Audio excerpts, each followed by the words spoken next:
Well, good morning, good afternoon, good evening, everybody. Welcome to the Vegan World 2026 Moonshot podcast. And today we are going to be speaking to Captain Paul Watson on a very important book that he just wrote. It is titled Urgent, and Why We Need to Save the Ocean to Survive Climate Change. Captain Watson needs no introduction.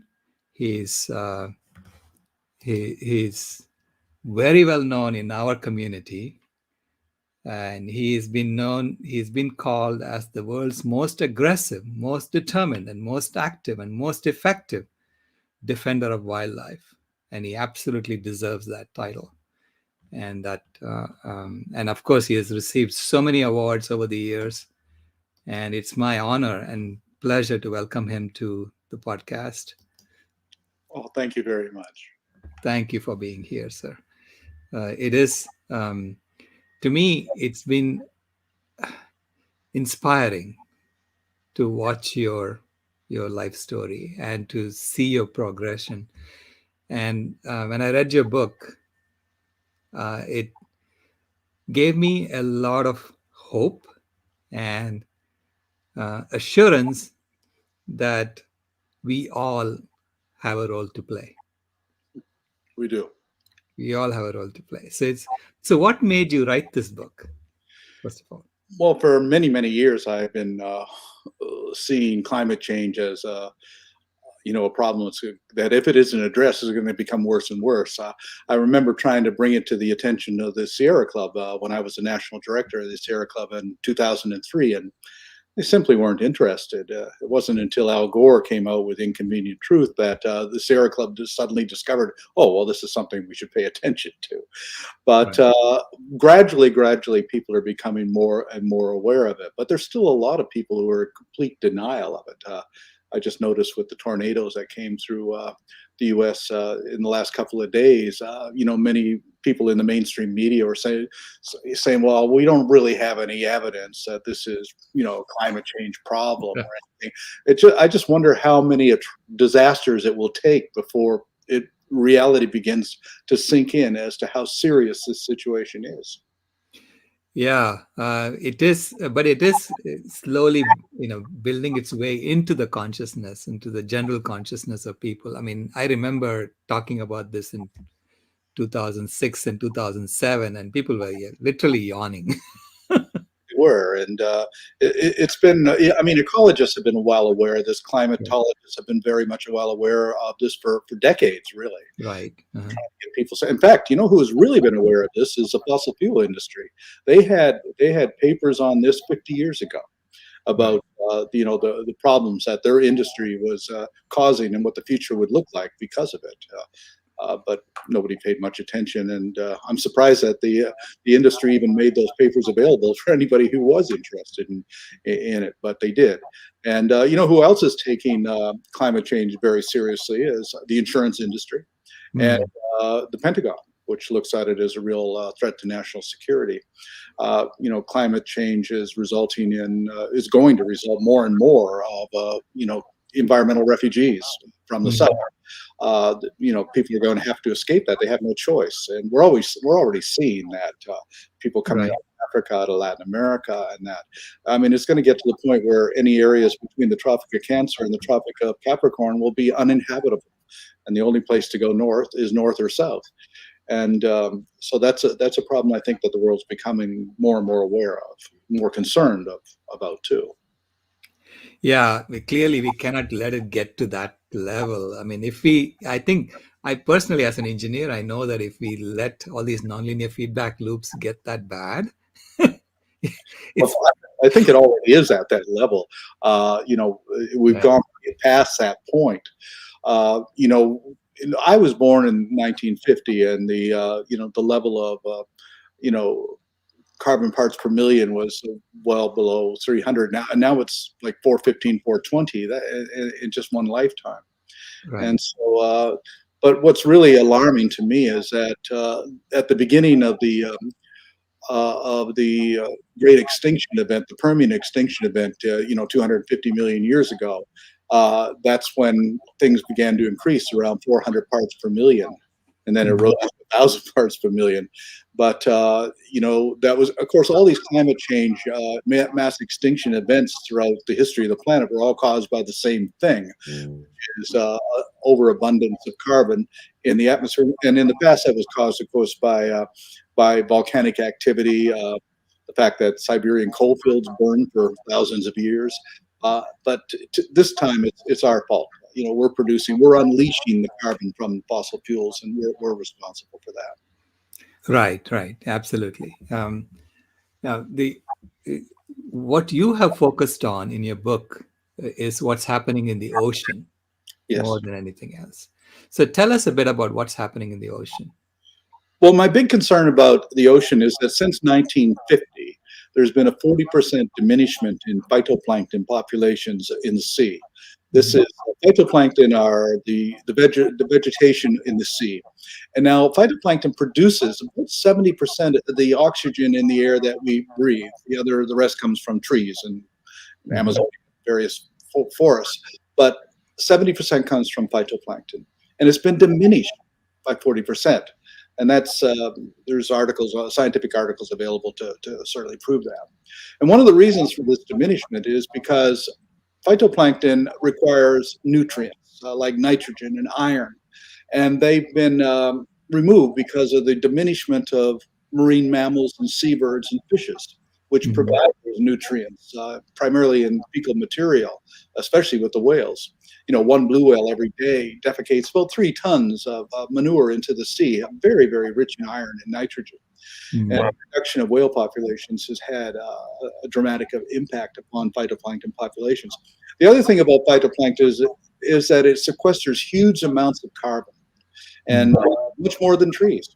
And Mhm. again, we're seeing not only is it not providing oxygen, but also not being able to sequester as much carbon as it traditionally did. And those two things are resulting in a major problem.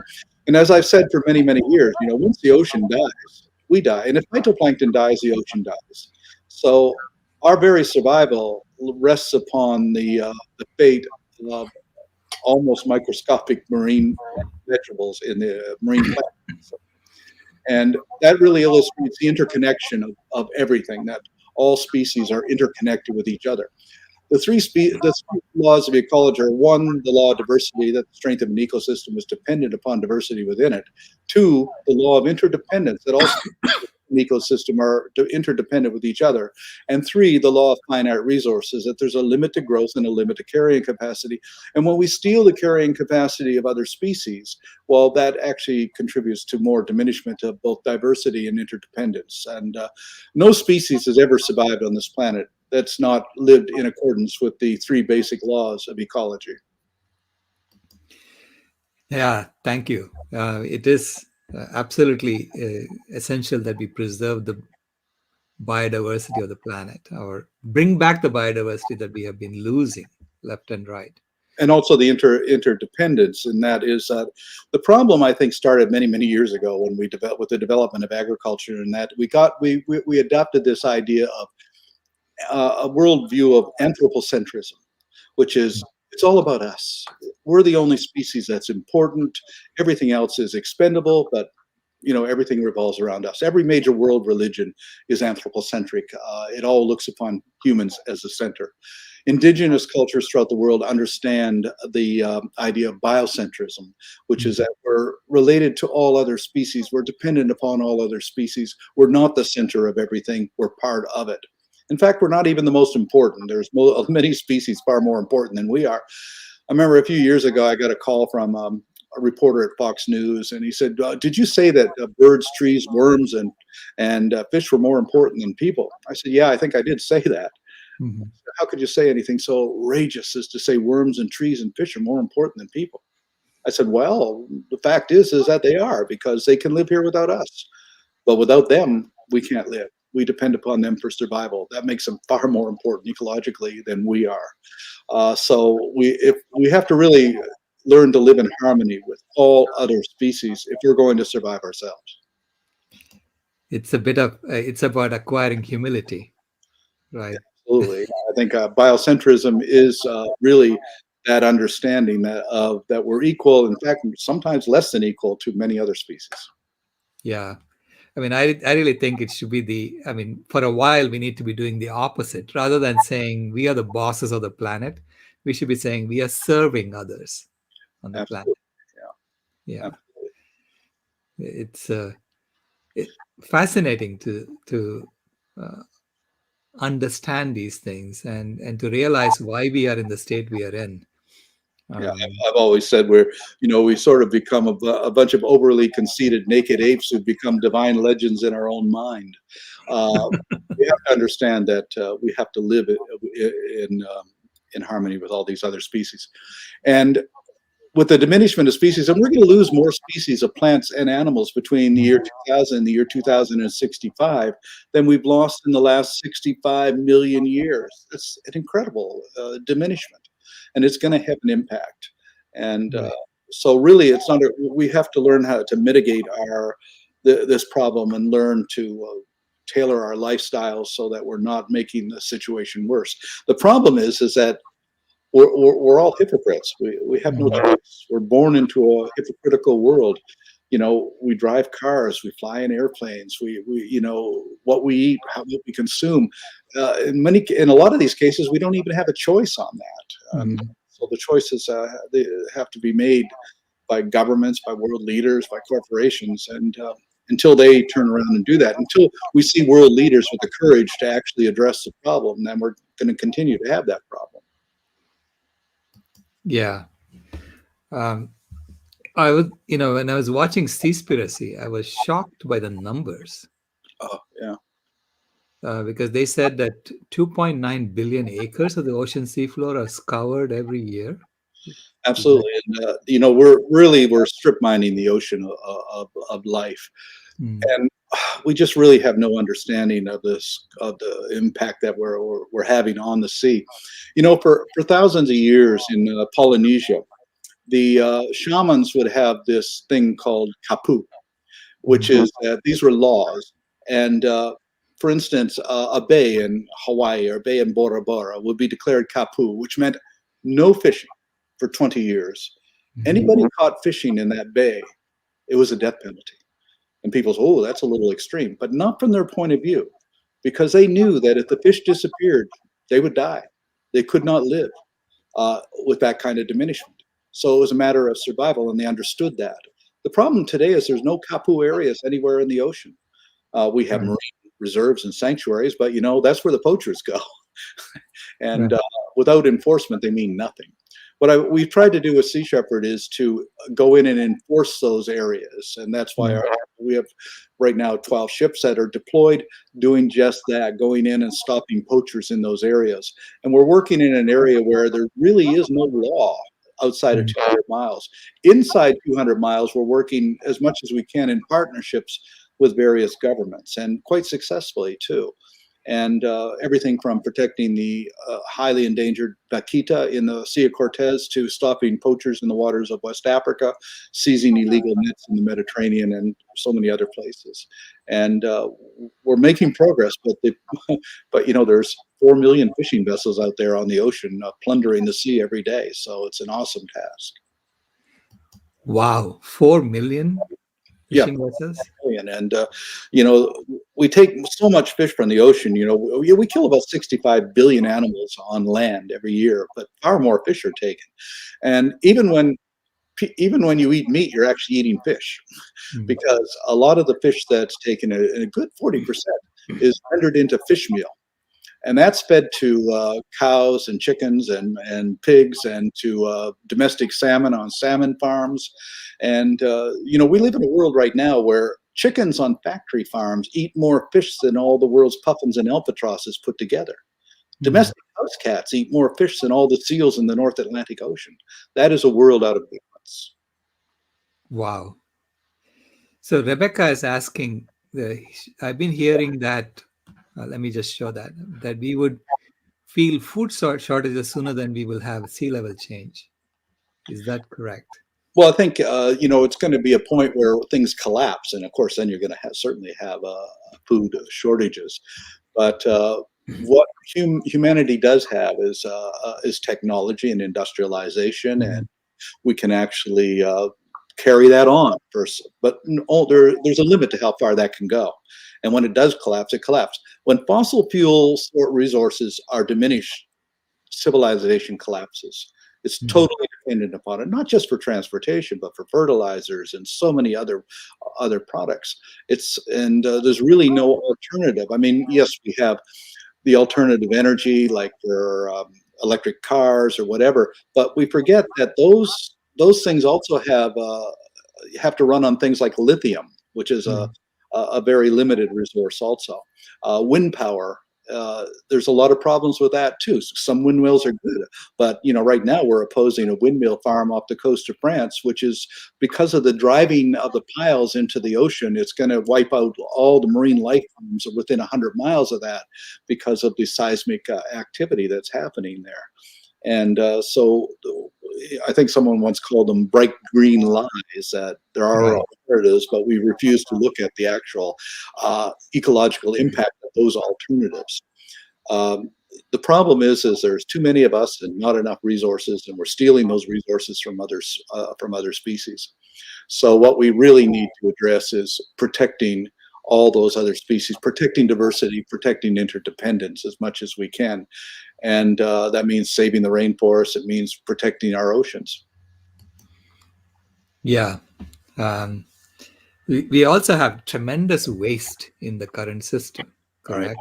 Yeah. So, Incredible, especially in the fishing industry, which is an extremely wasteful industry. Of every kilo of shrimp that's brought in, 22 kilos of something else has to die, is mm, just thrown away.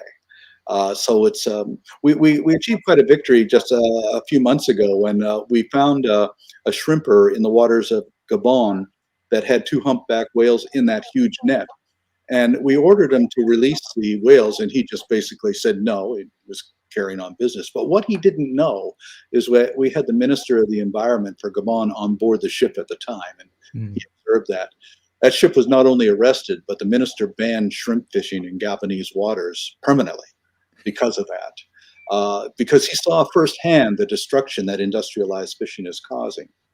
Back in 2015 at the environmental conference in Paris at COP21, uh, I was able to give an address where I said, look, if we really are serious about addressing climate change, then we have to address what's happening in the ocean. And that means a moratorium, at least a 70-year moratorium on industrialized fishing operations. Shut it all down and allow the ocean the time to repair the damage that we've done to it.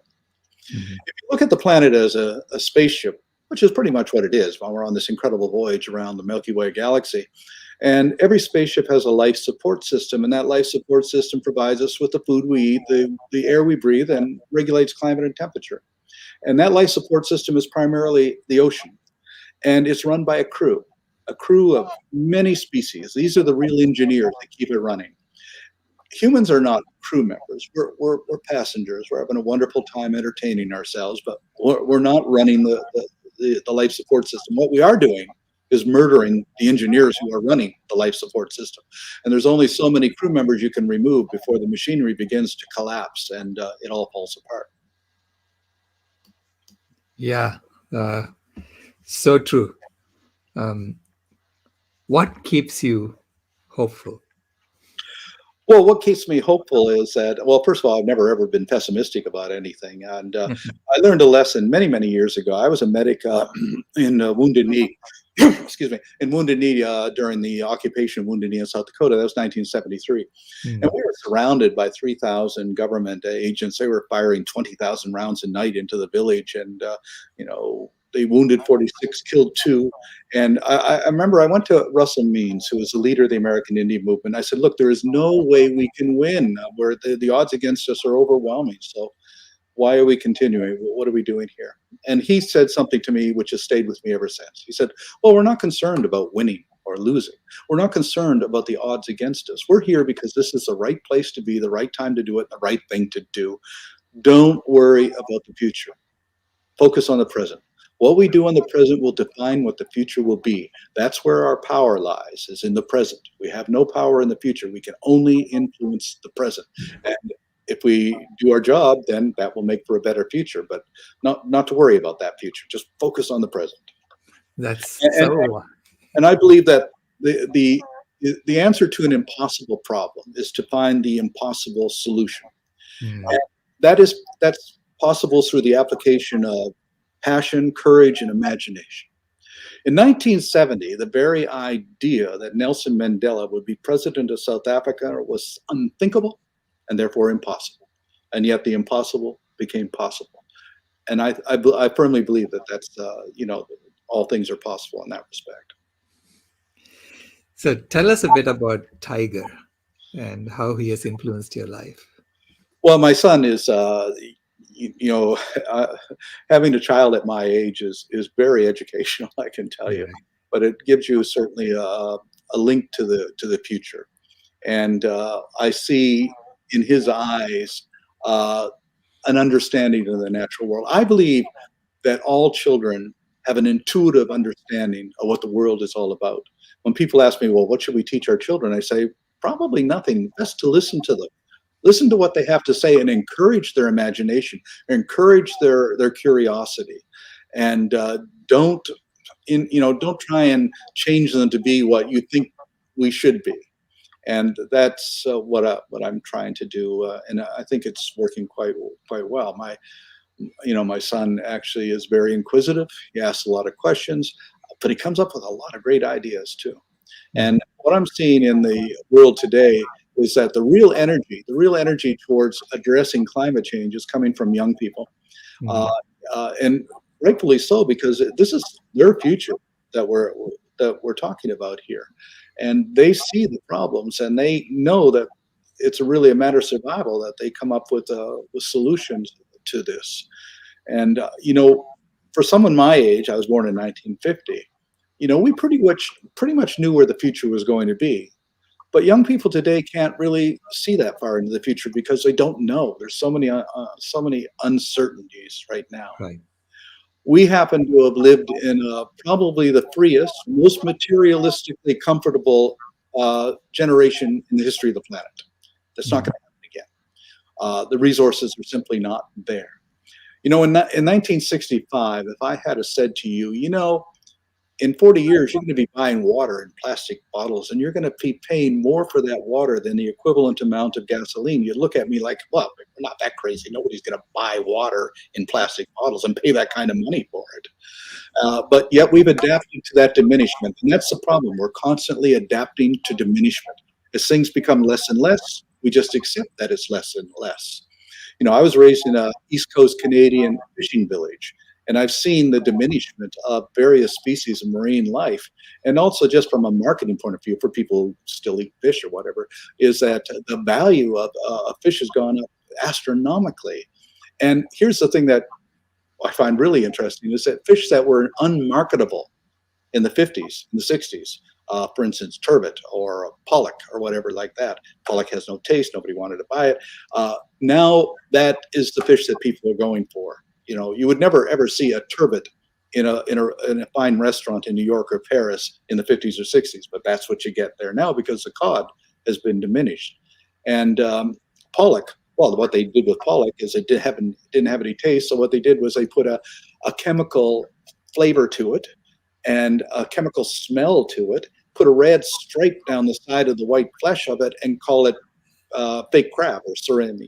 And it's you actually go to Seattle and you can get a crab salad, but there's no crab in the salad. It's just basically pollock dressed up with chemicals, and we've adapted to that. This is crazy. Yeah, it is. Um, I have cousins who are in the software business, and they tell me that these days the main contracts they get are for locating the last remaining fish in the ocean. Right. I wouldn't doubt it because they're certainly rapidly disappearing, and we're also seeing a scarcity of other living things in the ocean. For instance, kelp and seaweed and crustaceans and other things like that. And that's affecting the entire ecosystem overall. When people think of the ocean, they think of fish, but really, if you take a look at, say, the northeastern seaboard, you're probably looking at 950 different animal species that are interdependent with each other within that ecosystem. Most of them, which we don't even think about. Everything from sea cucumbers to starfish to whatever. But they're all seriously in trouble too, and they impact all the other fish that are in the ocean. So how do we persuade people to stop? We know that the governments are not going to stop. It looks like they are on a death spiral, and they're going down with the ship. Well, the problem with politicians is it's almost suicidal to do anything for them. Hmm. If they were to come out and say, "Oh, we're going to aggressively tackle climate change," then they're going to lose the next election because it's not a popular thing to do. And so within democratic societies, it's almost impossible for any politician to actually do anything substantial. In 2015, Justin Trudeau was like the darling of the environmental conference. This was a guy who was a visionary. He was going to go out there. He was going to solve all the problems. He had just been elected. He went back home and started championing tar sands pipelines and stomping on indigenous rights and doing it. It became just as bad as everybody else. For Right. all of his posturing, he was just as bad as everybody else, and that's a real problem. I don't think things are going to be accomplished that way. But change always comes through the passion and the imagination, the courage of individuals. Women didn't get the right to vote in the United States because of Woodrow Wilson.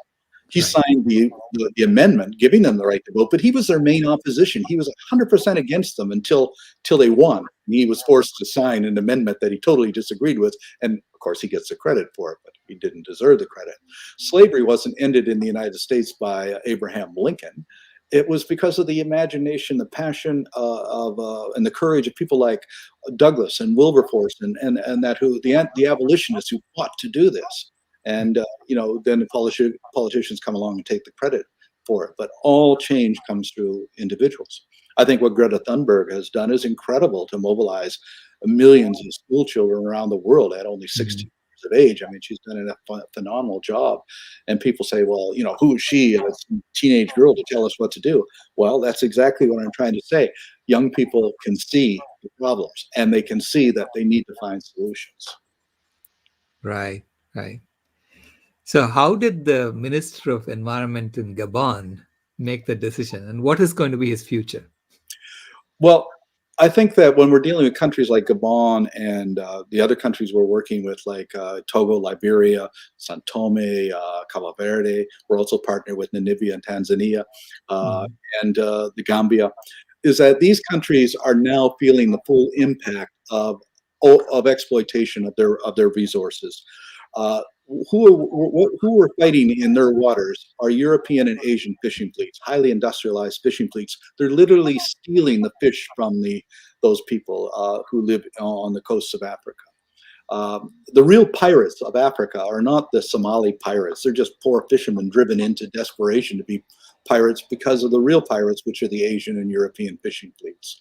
And these fishing fleets are heavily subsidized. For instance, the European Union is continuing to subsidize these vessels to go down and loot the waters of off of Africa. And at the same time, they're preventing the refugees coming from Africa to come into Europe. We don't want you coming into our country, but we're going to steal all your resources, which is going to make the situation so bad that you're going to have to flee your country, but we don't welcome you when you come here. So it's a vicious circle in that way. Mm-hmm.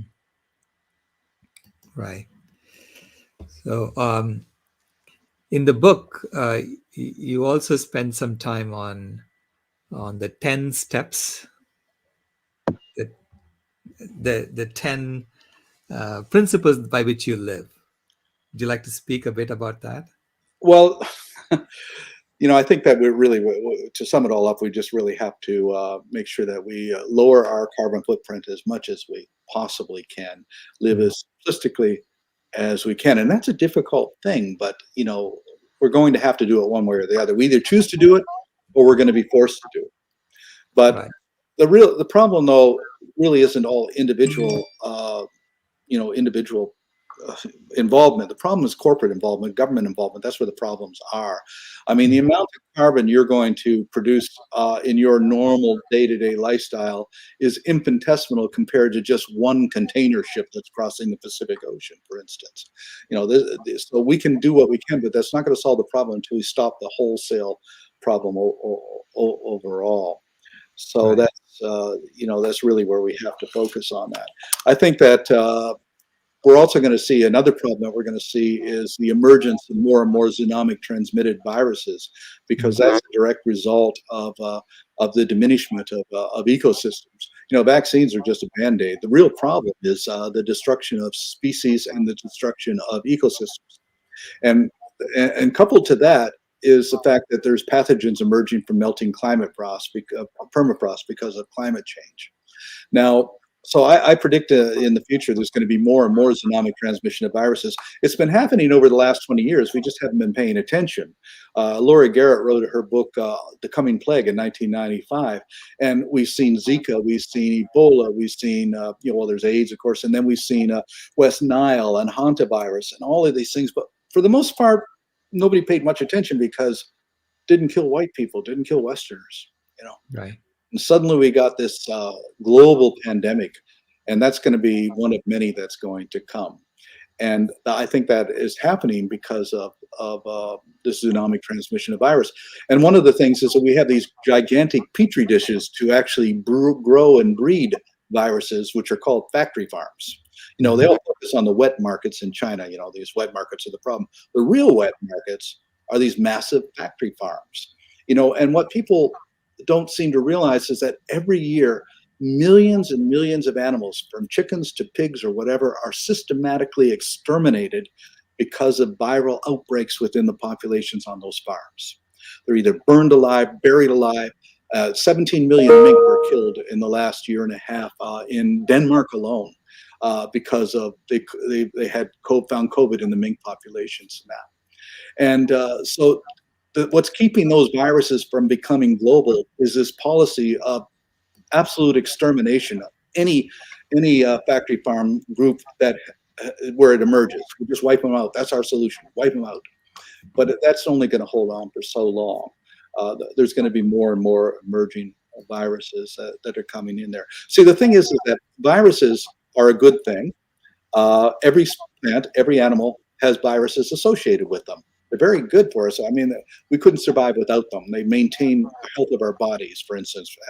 And but the problem is when you reduce one population of a certain species, that virus, those viruses associated with that species, need some place to go, and they're going to jump on anything that's close to the species that they were formerly involved with.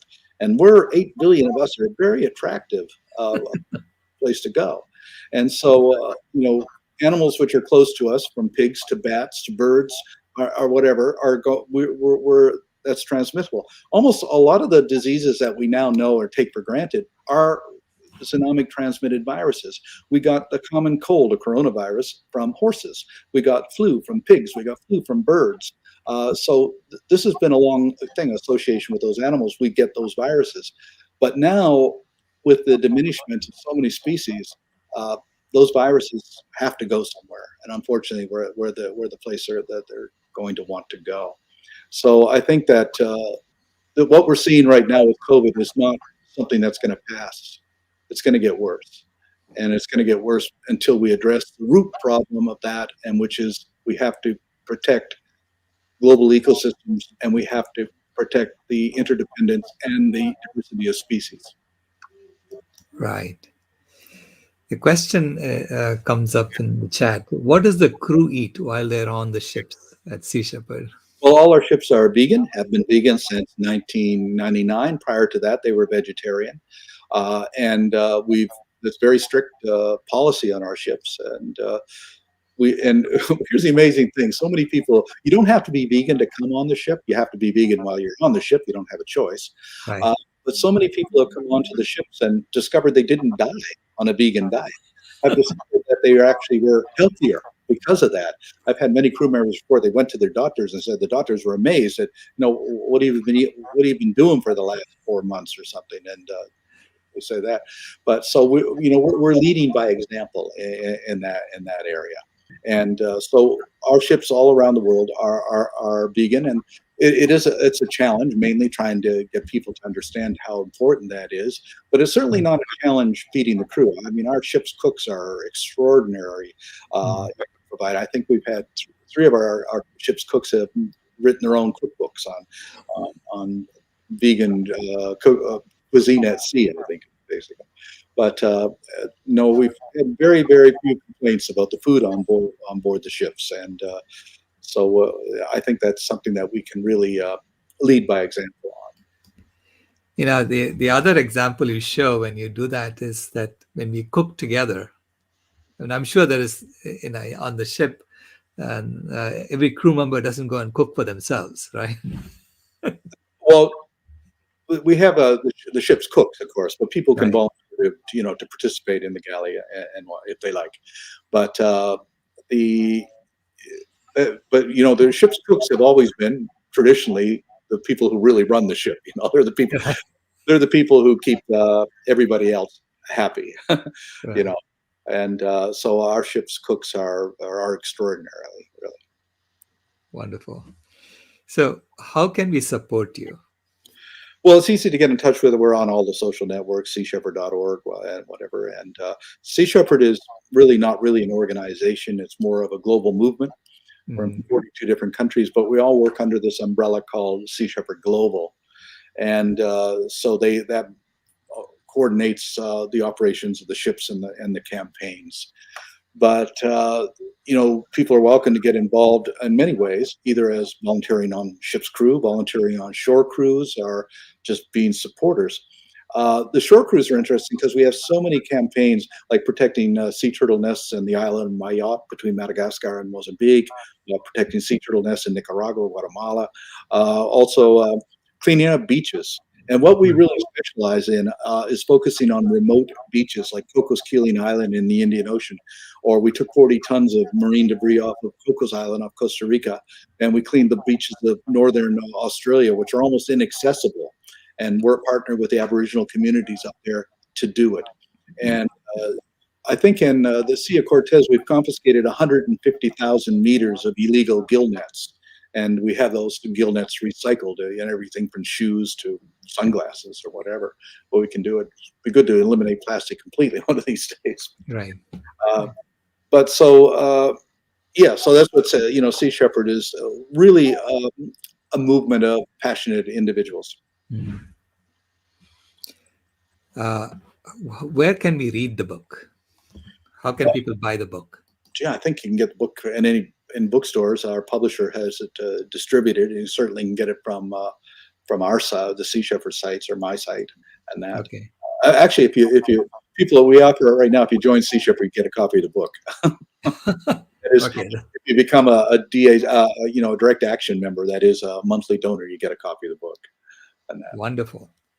So that's a great incentive to join. One other thing that I'd like to focus on is that, when I said that the diminishment of fish, like for instance, we've seen an incredible diminishment of salmon, but you wouldn't notice it because there's so much more salmon in the markets now than ever in history. Mhm. The reason for that is that salmon is farm raised salmon. It's not wild salmon.